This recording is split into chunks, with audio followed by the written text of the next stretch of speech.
Assalamualaikum and welcome to Perspective. We'll be talking about the overall economic situation considering the prevalent economic scenario. We're also looking at, of course, a rising dollar, overall the rise in inflation and, the floods at this time, their own impact on the damage, and that's impacting, of course, on the economy also. All of that today. We'll also be talking, of course, of reports that Ishaq Dar Sahab is likely to return and resume as finance minister, and whether that will have any impact on the overall economic policy of the government, whether it will be a continuation of the policies or will we see a change, and of course the fact that there doesn't seem to be a quick fix to the economy at this point, and we will probably have to go in for the long haul if we want the path to get straight as far as our economic prosperity is concerned, as far as the country getting back on its feet is concerned. A little later on, we'll also be talking about the rescue relief efforts still underway, rehabilitation to follow, and of course the impact of the dynamic address of the Prime Minister at the UNGA, and whether that will have ramifications, effects on the kind of owning up, the kind of responsibility we'd like to see from the international community. All of that today on Perspective. I have with me Ali Salman, who's Executive Director, Prime Institute Studio. Thank you so much for being with us. Prime Institute, sorry. That's right. And we also have with us Munir Ahmed, who's a geopolitical analyst, a climate advocacy studio, also climate advocacy. Thank you so much for being with us. We have with us Dr. Qais Aslam, who's an economist. Thank you for joining us. And also Dr. Idris Khoja, who's an economist, Chief of Research at PIDE. Thank you for being with us. Salman sahab, we've been having this conversation on economy before also. Overall, as far as the situation is concerned, is it true that you don't see that a quick fix, anybody who comes in at this stage or came in when the government came with a set of problems, and the government has been grappling with trying to come to a solution? We've seen the dollar go down, bounce back up. Inflation, of course, also has been rising, and there's the impact of floods. Overall, as far as the economic scenario is concerned, do you see a change happening soon? What do you think? Well, first of all, obviously there were some short-term issues such as inflation, also the instability in the financial flows, especially the dollar price. And I guess these could have been addressed in a much better way by giving stable signals to the market, by stable signal about the policy, about the fiscal policy, about the foreign exchange policy. But I think even the present government actually wasted some time, initially a couple of months, in giving signal. And in later months, when the government did try to actually control the outflow of dollar, it employed only administrative measures. For instance, causing restrictions in the imports. And that maybe gave a relief very temporarily, but it was not reflective of what was happening on the market. So for instance, if you are in business and if you are importing for your industrial production and dollars are not coming in, then definitely it will impact your productivity and production. But at the same time, businesses, I understand, that have been using informal mechanisms for dollar payment. And that is something which government was unable to control, and we still see the fluctuation in the dollar value. And unless government really restores the mechanism of open market, which the government committed, I don't see this problem being arrested in a sort of the short-term measure. And yes, you're right, the floods have only added to the government problem, and that is something which was not foreseen. Before I go to Munir Sahab, but do you think that anybody could have done it differently, in your opinion, at this time, with the set of problems that we had, the way that, the scenario that the government faced when it came in? Because, when we talk about it, constructive criticism is one thing that very seldom happens. And I don't mean right now, I mean, regardless of which government is in power, we have not seen, an effective there's no opposition at this time. We have Imran Khan Sahab saying that he might return to the assemblies, considering, you know, he has his own conditions and all of that now after 6 months of the no confidence motion. But right now there is no effective opposition that's going to a shadow government, so to speak, that we see in other parts of the world that gives, you know, solutions. Do you think that there can be that kind of, there could have been a different... I mean, if you go back 3 months, although we say that hindsight is 2020, but if you go back 3 months, we were saying that you know, the IMF program and a strict adherence to the IMF program was a solution. And I understand that you know, the present government wasted some time in making its commitment to the program itself. But isn't it true that those decisions should have been made much earlier on, before the government came in? Whether we talk, let me go to Munir Sahab. Munir Sahab, the price hike in fuel prices that we saw, the government, those decisions that the government took, then we saw tariffs as far as fuel, you know, other increases on electricity, for example, things like those should have happened much earlier on, you know, before this government came in, and when the delay started from there, and that has also added up. What do you feel? You are right, like measures should have been taken much earlier. The previous government could not take those measures, and whatever agreement we had with the IMF, the conditions were not fulfilled. And meanwhile, the previous government also said like they have very economists with them, and they would handle the issues they are prolonging, you know, lingering on for long. But unfortunately, even they could not control whatever it was handed over to them. So, but after like the no confidence motion in the assembly, the new government was given a huge backlog in the economy, and they had to take the international financial institutions into confidence, and certainly it takes time. And when they have no confidence on you, you have to restore it, and it takes time. But meanwhile, the economy has gone down. At this moment, I believe there could be two immediate measures that we need to take. First, the declining forex reserve that we need to control, and secondly, the inflation. And usually the much money is spent on imports. Most of the commodities imported are being used by the high-end market in Pakistan. And I believe this is a time when the high-end users need to sacrifice for a while. But hasn't there been, like earlier on we saw the government clamp down on imports, and then a lot of that was reversed also? It was because IMF said that you cannot take this measure.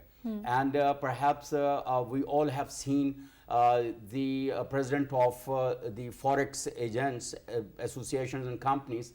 He was coming up almost every other day on television screen saying, and that dollar will go down, and all the measures the forex agents were also taking up.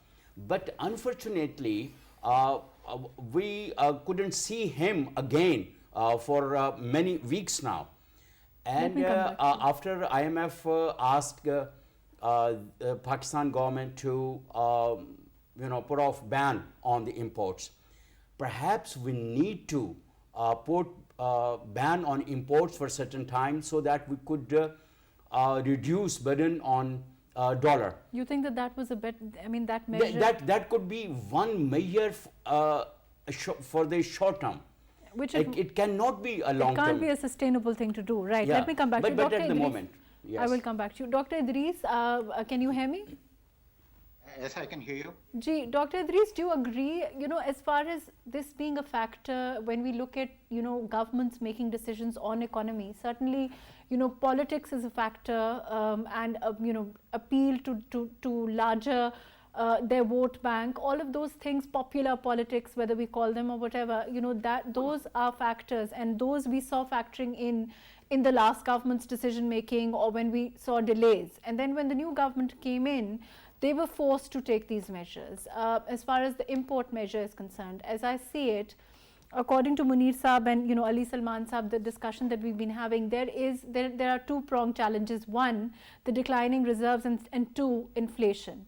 Are we, in your opinion, any closer to perhaps trying to make things better, or are they going to get more? Are they going to get worse before they get better, or what can I say? Even go further down before they get better. How will it work, in your opinion?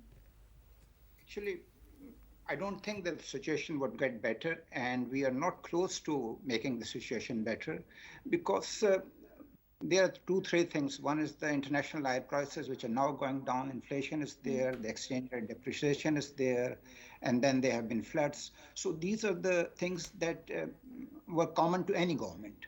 But one thing which won't make a difference is that, which is not a normal circumstances, is of political instability. The market is not believing that our situation is stable. So if there's political instability, this leads to policy instability at all levels, economics instability, etc.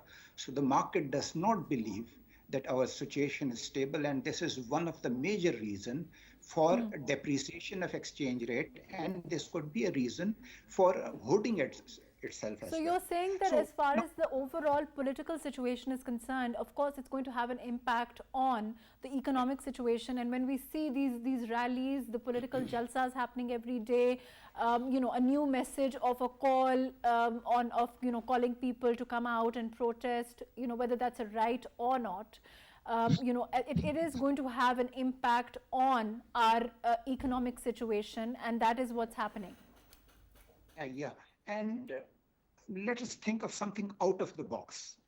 The government, the economists would differ on this, that whether or not we should ban imports, but at least the government is of the view that we should ban at least some of the imports of luxury items, and they tried as well, but due to IMF pressure, it was not successful. Now, let us think that if a household does not have money, what it would do if it cannot borrow. What it would do is that it would curtail its consumption. So now we don't have dollars, so we have to curtail the consumption of dollars. That means that we have to reduce imports. Now, if we cannot reduce imports by way of ban, let us make an appeal to the public. How about going to the public and tell them to voluntarily reduce your imports? But that would need a government, and perhaps they can do it, that they could, just as we are issuing a call for the floods to make donations, we should appeal to the public, at least the elite public, to let us, if you are thinking of replacing your iPhone today, please don't do it today, delay it for 1 year. If you are planning to import on that note, before I go to Dr. Kes, I will let me go to Ali Salman Saab. Ali Salman, you've been wanting to say just something. A very quick intervention here. I think this is a sort of misunderstanding about the import control. 90 to 95% of our imports are of essential nature. Okay. Petroleum in industrial production, that cannot be and should not be curtailed. Only perhaps 5% are of so-called luxury nature. Which I think very little people can now afford anyway. And exactly, so I think this is not the solution. The market is responding to the instability in the policy signal, and we should respond to the signals by correcting the policy. Okay, let me come back to you. Kesab, I mean, do you agree with this? You think that as far as imports is concerned, those are the imports, 90% according to Ali Salman Saab are those which are at this time essential, and we cannot curtail those. And as far as uncertainty is concerned, as that signal is what the market is reacting to. Do you agree with this? Yes, I think number one, yes, I think there has to be an election. There has to be a 5 years government installed who should give economic policy. As far as the issue of we've never had a five-year government. No, but the constitutional, 3.5 or 4, but a policy that needs to. Now the issue that I have understood, or I think, is whether we can earn dollars or we can save dollars. Now, I agree that 90% of are essentials, but for example, second biggest import of Pakistan is cooking oil. Can't we produce this at home? We have to give incentives to domestic producers. I know there are floods and I know there are issues, but at the same time, uh, we need to channelize our export potential. I have not seen any reduction in export duties or any policy of the government that gives some benefits to people who import, who export, who earn dollars. I have not seen any benefit to our Pakistanis who send dollars. We are ready to give benefits to these speculators who play with dollar from 220 to 245, but and that is about a lot of money per dollar. But we are not ready to give any incentive to people who are sending money through unofficial channels. Rather than, if they have those incentives, they can send these dollars. My question is very interestingly that the government figures are that last year $28 billion came to Pakistan through official channels, through remittances, while the reserves are 8.6 or 8.7 billion. What happened to $19 billion that came in? There are a lot of such questions. We were talking about curtailing some imports. I agree with that, but at the same time, this government has allowed duty-free imports of luxury cars for generals and such forth. I don't understand the No, I think what that I was will a say. wrong. I think that news has now been contradicted officially, and No, I think it was one of but those at the same time, that misinformations news cannot have come circulating. out. Dr. Kass, I will come back to you. that. Let me go to Ali Salman Saab ji. Would you answer this as far as what Dr. Kass is saying? He's saying that it has to do with perhaps exports and whether we are giving incentives on that. But we saw the government start off with giving incentives on exports, as I understand. Well, actually, I mean, export enhancement is not a short-term thing.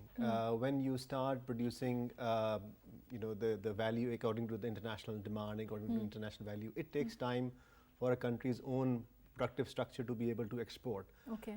Right now, we have an anti-export bias in our tariff and taxation policies. Okay. So, and I did not see any change in the last budget, in the current budget, and I don't, unless we change the taxation and tariffs structure radically to encourage more exports, this is not going to happen. And so yes, we probably can produce in the long term domestically produced oil, but for instance, olive oil has a great potential, but that is like a 5 years to 10 years plan. And in the short term, obviously, we have to give the right signals to the investors so that we can have FDI, we can have innovation, and we can let the resources flow to the export market. Right now, it's not happening. Right. Let me go to Munisa. Munisa, as far as the government reacting to misinformation, which we've also, unfortunately, we live in an age of misinformation, and a lot of an example is what Dr. Kass was saying. That was immediately contradicted from the government as far as giving any such incentive is concerned. But then again, this is an age of misinformation. And the market, do you feel that the market reacts to these kind of rumors also, conspiracy theories also?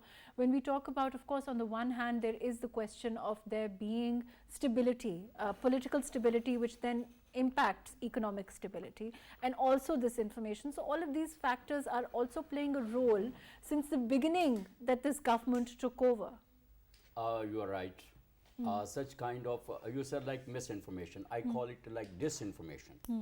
And this is really a big blow to any economy.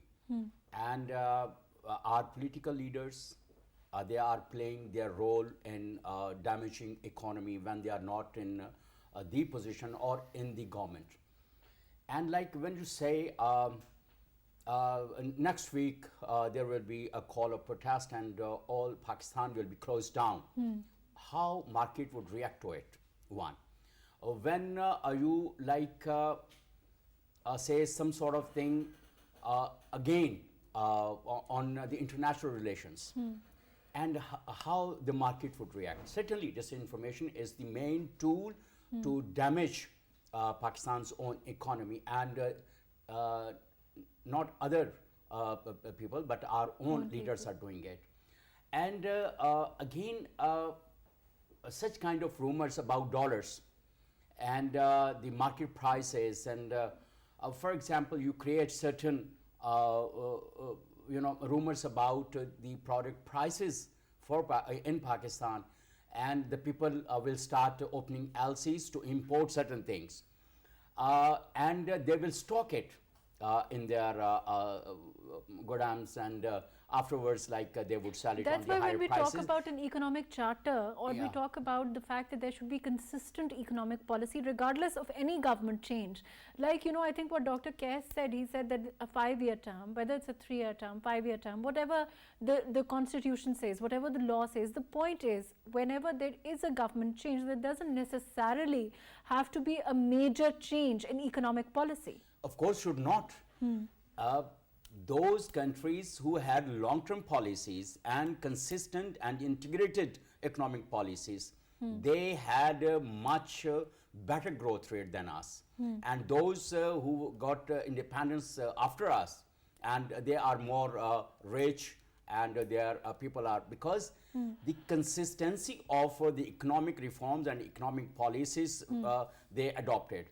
And second thing, Pakistan is one of those countries unaware of responsible consumption. If you take 3 or 4 products, for example, cooking oil, as one of the guests said, the tea that we consume, the wheat we consume, the rice we consume, overall, when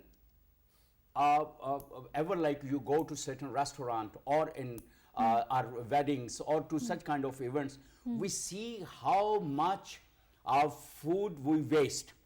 We are perhaps one of the top countries wasting food, and our consumption we need to change our consumption patterns, and we need to realize that these food grain, food cereals, and the food items cost a lot money.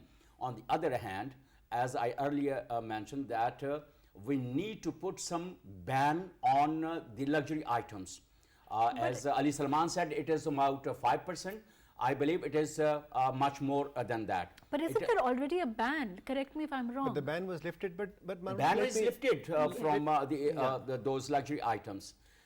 But for example, food of cats and dogs, the pets also being imported. But I I don't know, Let me Munir humbly Sahib, I tend to, disagree. I sort of, I mean, I don't know, I'm not an economist, but I tend to agree with Ali Salman Sahib here. I don't think there's a huge percentage of Pakistanis who would be importing cat Absolutely. food. Yeah. I mean, there are people in this country, most of them don't have food to eat. It's a I mean, misunderstanding. even- Actually, we have, sorry for intervention please. here, and I respectfully, Munir Sahib, disagree.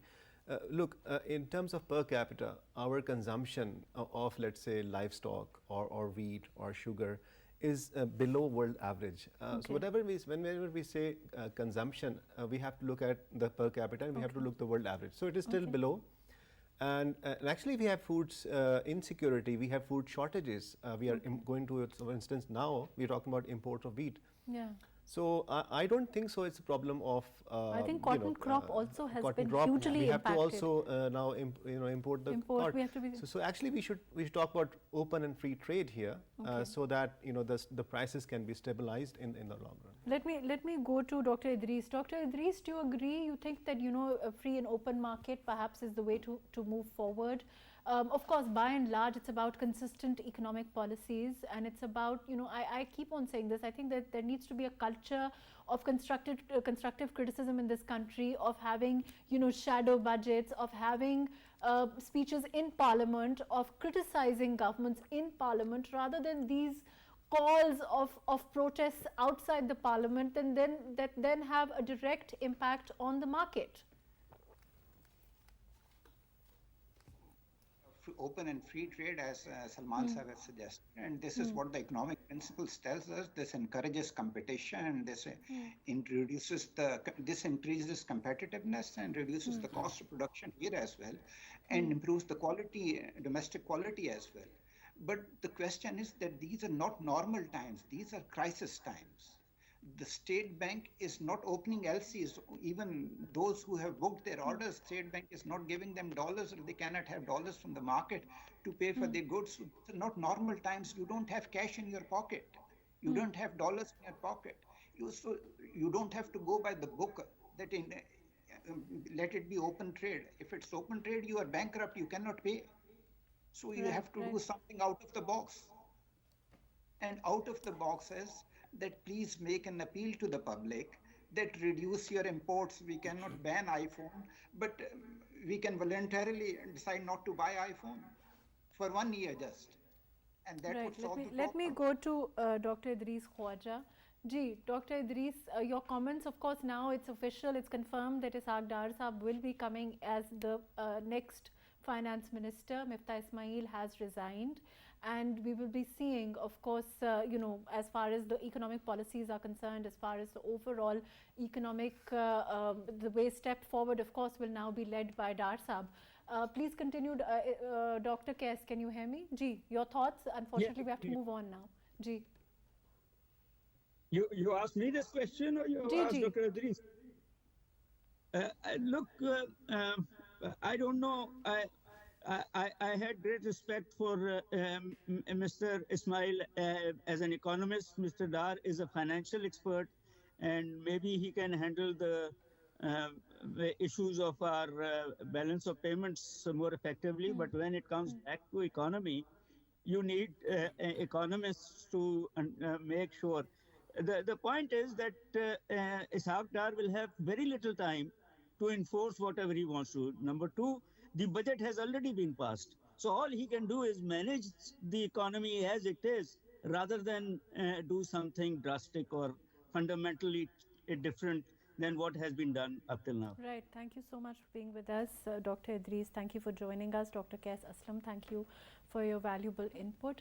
As far as, of course, it's being looked at, as far as Dar Sahab is concerned, of course, he has had, a huge amount of experience in the field of economics, and, of course, at the end of the day, changing ministries is the purview of the government, and economy, of course, has been a priority for the government. It's remained very top on the agenda, and controlling the economy seems to be the first and foremost, after, of course, the flood situation.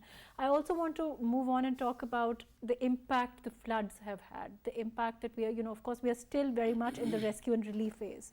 Rehabilitation will come next. Do you think, as an economist, Ali Salman Saab, that there we'll be getting help from international sources, more help? There's been talk of debt swap. I don't want to get into that hope that perhaps we'll get that kind of relief, but perhaps closer to that. Well, first of all, I think we should be realistic in terms of the damage assessment to ourselves and to the international community as well. So in an initial estimate which I made, I actually estimated that the private property losses, which is the losses to house, the livestock, the agriculture crops, was in the tune of $5 to $7 billion. That does not include the public infrastructure losses, which are of course significant nature. But we need to be realistic in terms of the estimation. First of all, for instance, the roads network. So we are told that about 13,000 kilometers roads has been destroyed. Now, this is about 5% of total road network of Pakistan. Okay. So we need to put things in the perspective and a realistic assessment, first of all, which is the job of, a job as an economist. Now, you asked about the international community. So far, I think according to the estimates which have come, maximum we have seen about $350 million of commitments. And we're looking at least the 30 billion. That is the first estimate. 30 billion. I think it's quite. I think it's unrealistic. But no, I think I'm saying that's the estimate of the damage that we've given. That's what I'm saying. I think this estimate is on the higher side. Okay. I think the loss is less than that. But anyways, the international community is coming up, but I think they are looking for more in-kind assistance rather cash assistance, which the government is looking for. So what we need to do is to definitely repurpose and reprioritize our own financial resources, for instance, development spending. So this is the first quarter of the fiscal year, and usually the governments do not spend cash in the first quarter. So this is the high time that the government freeze, federal government and the provincial government of Sindh at least, and Balochistan, freezes the development spending and go back to the drawing board and then reallocate to the rehabilitation and development. Right. Let me, I'll come back to Munir Saab. We'll be taking a short break, after which we'll come back and resume the program. Please stay with us.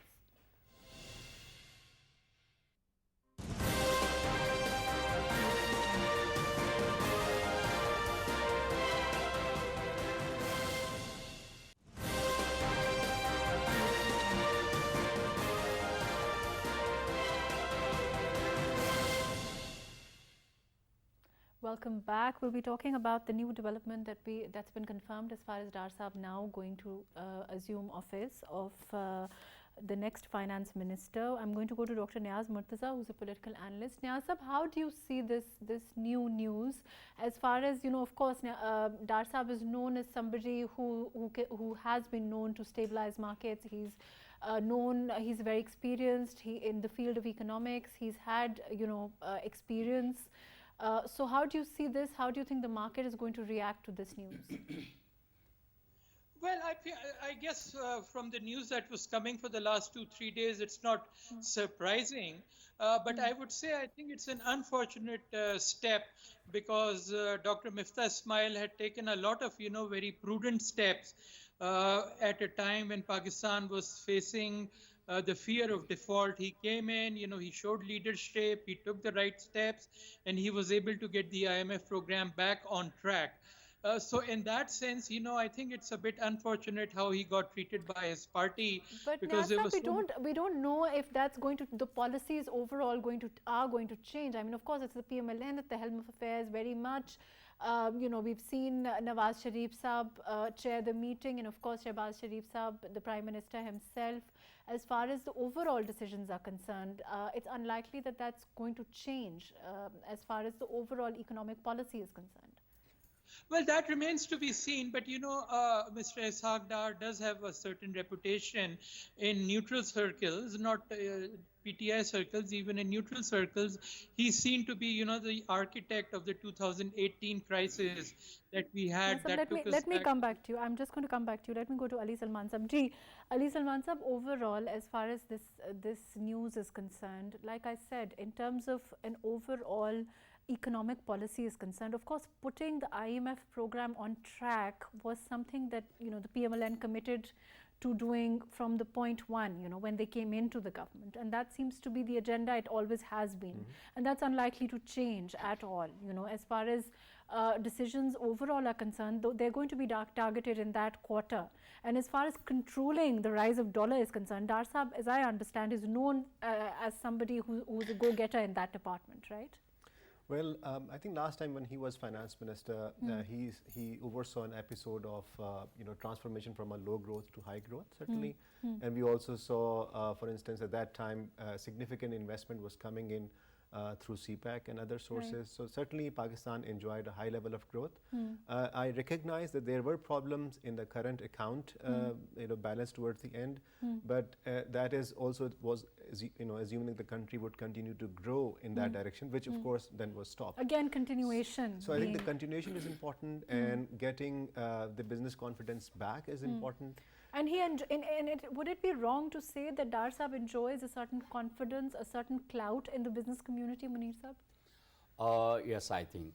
Though Miftah Ismail has taken several good steps during very short span of time, but I believe if we just review the tenure of Ishaq Dar as finance minister in the previous Nawaz Sharif government, and the economic indicators were much better. And though there was CPEC was also expedited, and the investment was coming in during the last 4 years, we neglected CPEC initiative. CPEC phase 2 was also neglected, and we had to develop special economic zones under CPEC, and they are not taken care of. And after coming out of the crisis that we are facing at the moment, Pakistan government was definitely was interested to revive CPAC 2. And I believe having an experience of the CPAC phase 1, Ishaq Dar would expedite it. And if you remember, during the last regime of Nawaz Sharif Sahab, Ishaq Dar also had taken certain measures to control the dollar flight and its rate. And we shall believe in his capacity, and his reputation with the international financial institution is much better than any other one at the moment. Though during his time, Mufti Ismail also developed good reputation, but the commitment delivered by Senator Ishaq Dar, at that time he was certainly the finance minister, that was a proven track record with international financial institutions. And I believe the international community and the international financial institutions would believe more his capacity and the measures he would take. Perhaps that is why the party has taken a decision in his favor. And I believe some good signs will be emerging soon. And certainly we need to take care of the assessments that international community is making regarding our GDP after the floods. As the Asian Development Bank has already said that it will drop down to 3.5 in this fiscal year, and that is red alert for us. And we need to take certain emergency measures to take care of what is happening and what the crisis we are going through. Right. And I believe when Ishaq Dar came, finance minister, in 2013 to 2016, I believe, 17, the measures he had taken, and at that time when the government was removed, the World Bank was expecting Pakistan's economic growth 6.7 or more.